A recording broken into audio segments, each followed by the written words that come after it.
Okay guys, so I've been giving this a little bit of thought, getting myself organized, and I've got myself narrowed down to either doing a 6x8 album here that I have from Ali Edwards. However, I think I'm really leaning towards this Studio Calico 6x12 album. It will give me place to put things that are a little taller.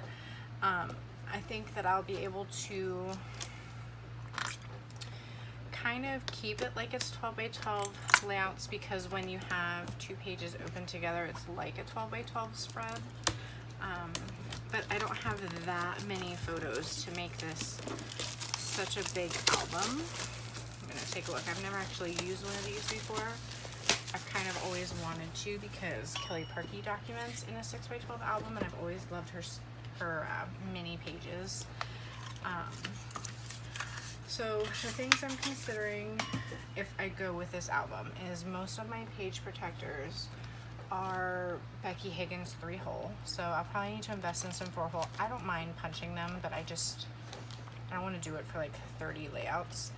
I have these pockets that I was talking about keeping my ephemera in. I have a couple other sizes. So this one's a 6x12. If I did do the 6x8, I have some smaller ones, but they're a little too small for most of the things I'd be using.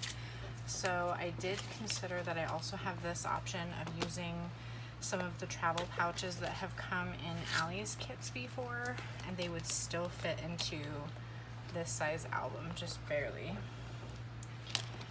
But they also would fit into a 6x8. Just barely as well. I know it would stick out of the top a tiny bit. So that's kind of what I'm considering. So I need to have enough page protectors. I need it to be able to fit most of the ephemera that I have saved. I need to make sure it will work with some of the stuff that I want to use. So I think that I could easily do a 6x12 paper. Not this would get cut up, but I could still use these in their intended purpose of being like big and bold, and not cut down quite so small with a 6x8 album.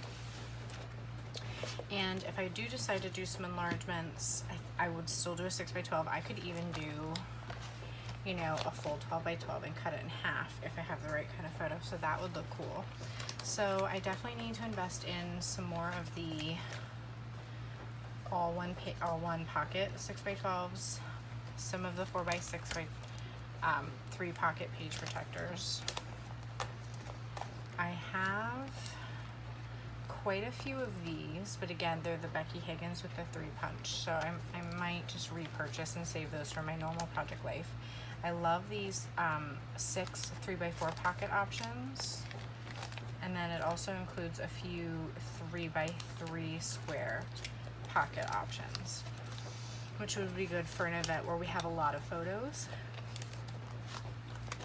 So I think I'm pretty much decided that I'm gonna go with this 6x12. I looked to see what I have as far as page protectors, and I thought these could be kind of a fun insert as well, because they're 4x4 for when I have like just a small story to tell and not a lot of photos. So I pulled those out, and I have some American Craft of the 4x6 pockets as well. They just look so different and so old. I'm not sure I'm going to use them. We'll see. And then I will probably use a couple transparencies here and there. I'm deciding if I do blown up photos, if it will be inside a page protector or out, because that'll determine how many I need to buy.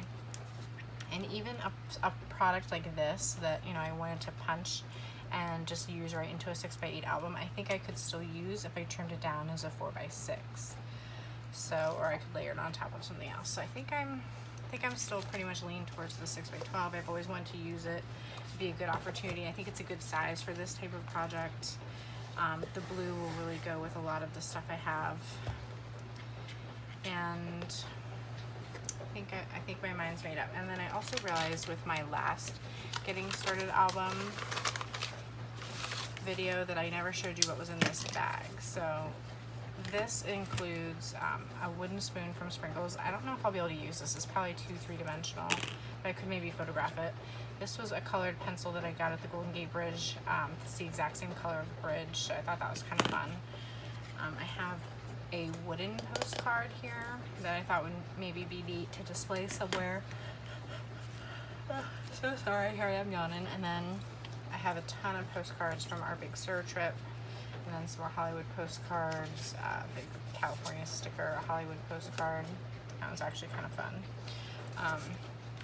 So we'll see how I end up using most of this stuff. I'm excited to incorporate a lot of the ephemera into the project, and I can't wait to get started and start picking some photos to blow up and get working on the album. And then the next step will be determining, like going through my travel products and seeing what I think will work well in the album. And another thing I forgot to mention that I'll be doing differently, usually when I make a travel album, I just take it page by page. What I might do for this album, because I have so much stuff and that my photos are already printed, is I might just start throwing things into pockets and seeing what I need still. It'd still be organized day by day, but instead of just like seeing what comes next, I might just pre-fill the album with all the photos and work backwards from there, which is not how I normally work. So we'll see what ends up happening, and can't wait to get started. Thanks so much. Bye.